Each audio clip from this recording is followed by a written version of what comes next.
Nabagsakan ng mga bato ang isang rider matapos sumagilid ang isang truck sa Davao City. Pahirapan din ang pagsagip sa truck driver. Nasa frontline ng balitang yan si Bril Montalvo. Nagulangtang ang mga nakatambay sa motor shop na ito sa barangay Tamugan sa Davao City nang biglang tumagilid ang dump truck sa kanilang harapan. Saktong may dumaang motor.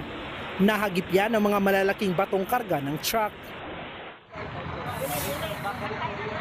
Pahirapan ang pagsagip sa truck driver na naipit. Isinugod siya sa ospital kasama ng rider na nadamay. Nagpapagaling na sila ngayon. May nadamay ding dalawang nakaparadang tricycle at isang bahay. Galing umano ang dump truck sa quarry site doon sa itaas na bahagi ng lugar at nang pababa na ito ay bigla umanong nawala ng preno ang driver hanggang sa tumagilid ang truck doon sa gitna ng kalsada. Parang nabigatan yung truck sa karga-karga niyang mga bato, sand and gravel, and kaya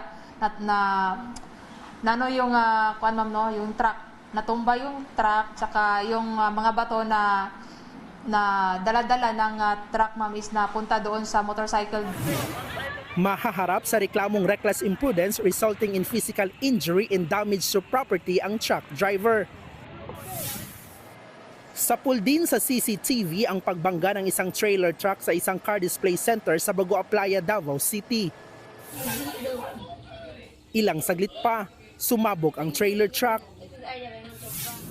Hindi na nakuna ng CCTV pero nahagip din ng truck ang isang burger house.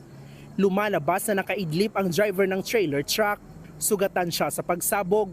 Wala namang ibang taong nadamay sa aksidente. Mahaharap ang truck driver sa reklamong reckless imprudence resulting in physical injury and damage to property. Nagbabalita mula sa Frontline, Bril Montalvo, News 5, Mindanao. Mga kapatid, Ed Lingaw po, maging maalam at may pakialam sa mga napapanahong balita sa ating bansa. Para sa mas malalimang pagtalakay at paghimay sa mga issue at headlines, tumutok lamang at pag-subscribe sa social media pages ng News 5.